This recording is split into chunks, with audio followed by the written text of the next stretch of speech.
জয়গুরু। পরমদয়াল শিশি ঠাকুরের শ্রীচরণে জানাই ভূমিষ্ঠ প্রণাম। আপনাদের প্রতি প্রত্যেককে জানাই রানন্দিত জয়গুরু। আজ ইষ্ট প্রসঙ্গে আমরা আলোচনা করে নেব যে ইষ্টভীতি আমাদের বিপদে সম্পদে কিভাবে রক্ষা করে। দেখুন, আমরা পরমদয়ালের দীক্ষা নেওয়ার পর আমাদের সুযোগ আসে ইষ্টভীতি করবার, কিন্তু সেই ইষ্টভীতির মুহূর্তটা আমাদেরকে একটু সময় দিয়ে একটু নিষ্ঠা সহকারে ভক্তি সহকারে ইষ্টভীতিটা করতে হয়।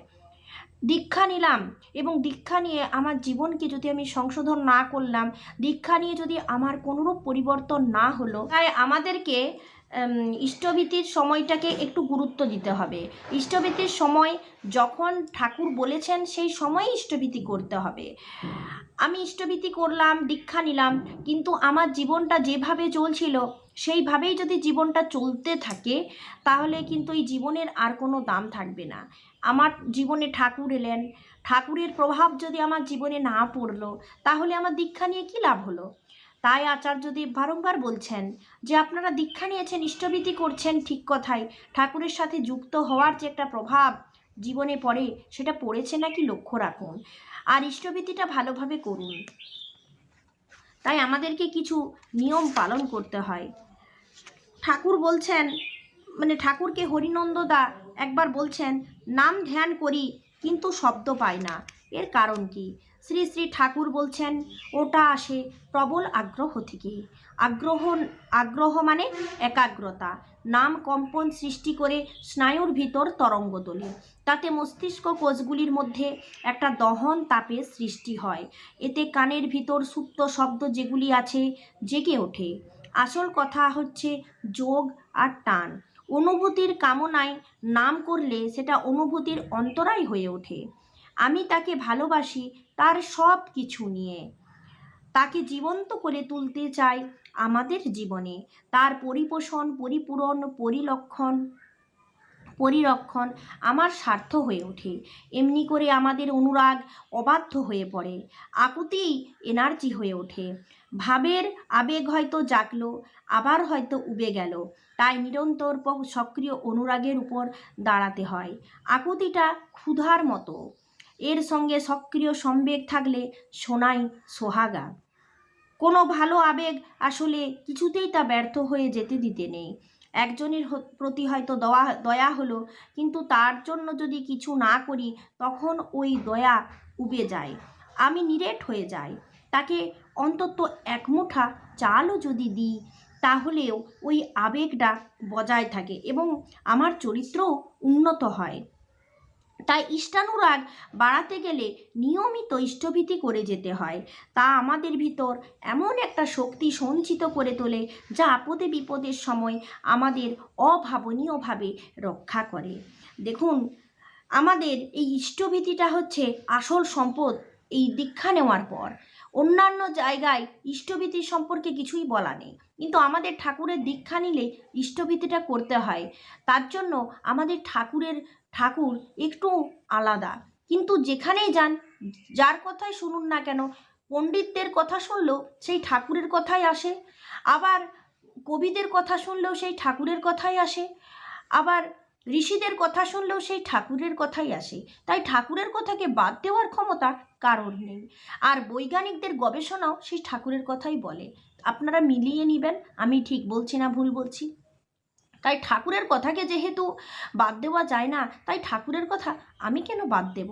তাই ঠাকুরের নির্দেশগুলো কাটাই আমি পালন করে চলবো।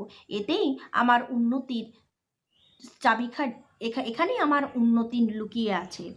ছেলেপেলেরা যাতে মা বাবাকে দিতে অভ্যস্ত হয়, সেই জন্য মা বাবা উভয়েরই চেষ্টা করা উচিত।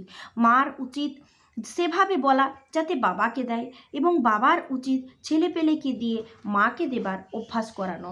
তাই তো ঠাকুর আমার ইষ্টভীতির সাথে দিয়ে দিলেন মাতৃভীতি এবং পিতৃভীতি।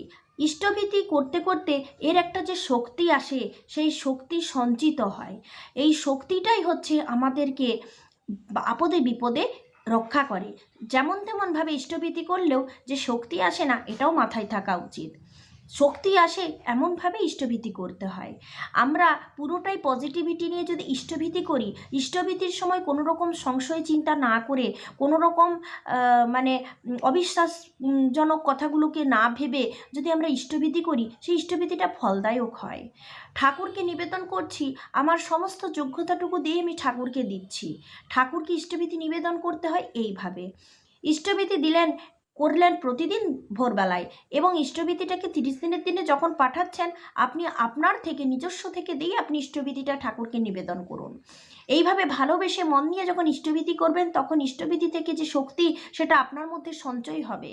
বিপদ আপদের মধ্যে থেকেও আপনি ইষ্টভীতির দ্বারা যে শক্তি সঞ্চয় হলো, সেই শক্তি দিয়ে আপনি কৌশল বার করে বিপদ থেকে নিজে নিজে উদ্ধার হতে পারবেন। এতটাই ইষ্টভীতি আমাদের কাজের। তাই আমাদেরকে এটাকে অবহেলা না করে এটাকে আগে মন দিয়ে করতে হয়। দেখুন, আজকালকার এই ডিপি বক্সের কাজ চলছে তো, আর মানুষ প্রত্যেক দিন যারা যারা ছেড়েছে, নতুন নতুন মানুষ আসছে ঠাকুরের শ্রীচরণে।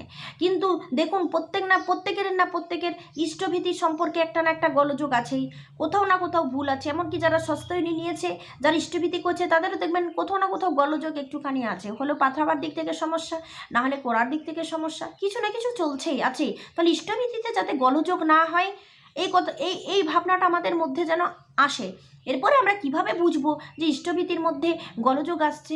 দেখবেন আপনার সুযোগ হাতছাড়া হয়ে যাচ্ছে, আপনার দিনগুলো ভালো কাটছে না, আপনার সময় খারাপ যাচ্ছে, তখন আপনি বুঝবেন ইষ্টভীতিতে কোথাও ভুল হচ্ছে। আপনি তখন আতিপাতি করে সন্ধান করুন কোথায় আপনার ভুল হচ্ছে। যখনই আপনি ইষ্টভীতি ভুল করবেন, তখনই জানবেন আপনার পাওয়ার সমস্ত দরজা বন্ধ হয়ে গেল। দেখবেন এক মাসে যদি ইষ্টভীতি গোলমাল করেছেন, গোটা সারা মাসই গোলযোগ যাবে। এগুলো আমি মিলিয়ে দেখিয়েছি। তাই ইষ্টভীতি ভালোভাবে করলে আপনার ফাঁড়া কাটবে, আপনার গোলযোগ কাটবে, আপনার সময় ভালো চলবে, এবং আপনার বিভিন্ন রকমের পরিস্থিতির সঙ্গে আপনি লড়াই করতে সক্ষম হবেন। তাই ইষ্টভীতির ওপর অতটা গুরুত্ব। এরপর ইষ্টভীতি সম্পর্কে আরও কিছু কথা আছে, যেগুলো আমি এখানে নোট করে রেখেছি, আমি আপনাদের বলছি। এটা আলোচনা প্রসঙ্গের 19তম খণ্ড, 307 পাতা। তা একবার শ্রী ঠাকুরকে বললেন, নিজের আহার্যনুপাতিক না করলে তো কপটতা এসে যায়। শ্রী শ্রী ঠাকুর বললেন, আন্তরিকতার বুদ্ধি যত বাড়ে, মানুষ করেও তত যোগ্যতাও বাড়ে। ধর্মেরও ভান ভালো। ইষ্টভীতি আমরা করতাম বটে, কিন্তু এর ফলে যে কি হয় জানতাম না। বুঝলেন তো? কিন্তু জেমসের কথার মধ্যে জাতীয় অনুষ্ঠানের কার্যকারিতা সম্বন্ধে ইঙ্গিত পাওয়া গেল, আর বাস্তবে তার অজস্র নজিরও আছে। ইষ্টভীতি হচ্ছে দানের মতো দিতে হয় না, নিত্য নিবেদন করতে হয়। ইষ্টভীতি করবার জন্য আগ্রহ থাকা চাই।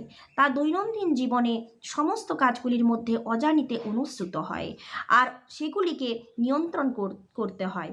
ওর ক্ষমতা যে কি, সেটা বিপদ আপদের সময় বোঝা যায়। এটা কিন্তু ঠাকুর একবারে স্পষ্টভাবে বুঝিয়ে দিলেন যে ওর যে কি ক্ষমতা, সেটা বিপদ আপদের সময় বোঝা যায়। কত যে এর ঘটনা আছে তার ইয়ত্তা নেই। এরপর আপনারা লক্ষ্য রাখবেন, ইষ্টভীতির অর্ঘ্য যাতে না হারায়, যাতে চুরি না হয়ে যায়, সেদিকেও কিন্তু কড়া নজর দেবেন। ইষ্টভীতির সস্তনী সম্বন্ধে কথা ওঠায় ঠাকুর বলছেন, নিত্য এটা নিষ্ঠা সহকারে করলে মস্তিষ্কে এমন একটা ছাপ পড়ে যে বিপদে আপদের সময় জাগ্রত হয়ে তা রক্ষা করে। এটা আমার কথা কিংবা আচার্যদেবের কথা কিংবা অন্য কোনো 5টা মানুষের কথা নয়, এটা কিন্তু ঠাকুর স্বয়ং বলেছেন, আর সেটাই আচার্যদেব আমাদের পরিষ্কার করে বোঝাচ্ছেন। ইষ্টভীতির ওপর আপনারা যতটা না গুরুত্ব দিয়েছেন, আরও বেশি করে গুরুত্ব দেন। ঠাকুর বলছেন, এটা করতে করতে নিষ্ঠা সহকারে করলে আমাদের মস্তিষ্কে এমন একটা ছাপ পড়ে যে জাগ্রত হয়ে, বিপদ আপদের সময় জাগ্রত হয়ে এটা রক্ষা করে। নিত্য এটা করতে থাকলে অস্তিত্বের একটা নিত্য এটা করতে থাকলে অস্তিত্বের একটা স্তম্ভ স্বরূপ হয়ে দাঁড়ায়। ইষ্টভীতি সস্তয়নীর অর্ঘ্য চুরি গেলে ভিক্ষা করতে হয় কেন, সেই সম্পর্কে শ্রী শ্রী ঠাকুর বললেন, যে মনোযোগের অভাবে চুরি হলো, মানুষের কাছে গিয়ে ভিক্ষা করতে হলে সেটা জ্ঞাপন করতে হয়। ধরুন, আপনার যে ইষ্টভীতিটা চুরি হলো, কেন চুরি হলো? নিশ্চয়ই সেখানে আপনার মনোযোগ নেই। কোন চিন্তা আপনাকে সেই মনোযোগ থেকে ব্যাহত করলো, সেই চিন্তা করে আফসোস করে আপনাকে মানুষের কাছে জ্ঞাপন করতে হবে, ভিক্ষা করতে হবে আপনাকে সেই ইষ্টভীতি। অনেকে হয়তো মুখ বেঁকায়, অনেকে হয়তো প্রশ্ন করে, এর ভিতর দিয়ে সে নিজের দোষ সম্বন্ধে আরও সচেতন হয়ে নিজেকে সংশোধন করতে চেষ্টা করে। এই ইষ্টভীতিটা এতই গুরুত্বপূর্ণ জিনিস।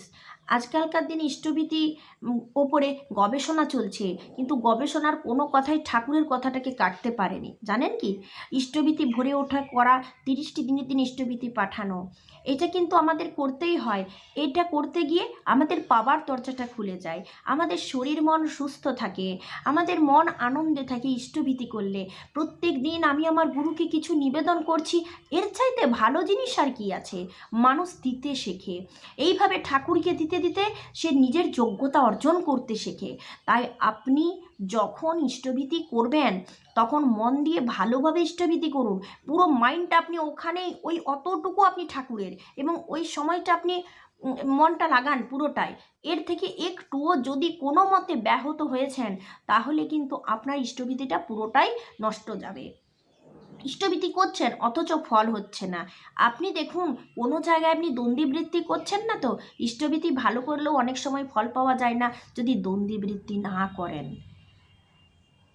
যদি দ্বন্দ্ববৃত্তি করেন তাহলে ইষ্টভীতি ভালোভাবে করলেও ফল পাওয়া যায় না, এটা না। দ্বন্দ্ববৃত্তিও করবেন, ইষ্টভীতিও করবেন, অথচ তার ফল আপনি পাবেন, এমনটাও হয় না। তাই ইষ্টভীতি যদি করেও ফল পাচ্ছেন না, ভালো করে দেখুন আপনার চরিত্রে দ্বন্দ্ববৃত্তি বাসা বাঁধে না তো, বাসা বাঁধছে না তো, ভালোভাবে লক্ষ্য করে দেখুন। এগুলো কিন্তু খুব সতর্ক এবং সাবধানতা নিয়ে ইষ্টভীতি করবেন। এই জিনিসগুলো যেন আমাদের চরিত্রে কোনো রকম প্রশ্রয় না পায়, কোনো কোনো নেগেটিভিটিকে প্রশ্রয় দেবেন না। যদি পারেন তো পজিটিভিটিকে প্রশ্রয় দেন। ইষ্টভীতি থেকে, ইষ্টভীতির মনোযোগ থেকে আপনাকে সরিয়ে নেবে কোন এমন চিন্তা আছে, সেই চিন্তাকে মন থেকে ঠেলে বের করে দেন, যাতে ইষ্টভীতির থেকে কোনোরূপ আপনার মনকে ব্যাহত না করতে পারে। আজ এই পর্যন্ত। আশা করি আপনারা এই সম্পর্কে অনেক কিছুই জেনেছেন। যারা নতুন নতুন করে দীক্ষা নিচ্ছেন, ইষ্টভীতি করছেন, তাদের কোনো ভুল টুল আছে নাকি, আমাদেরও উচিত প্রত্যেকের ঘরে ঘরে গিয়ে তা দেখা। আজ এই পর্যন্ত। জয় গুরু, জয় গুরু।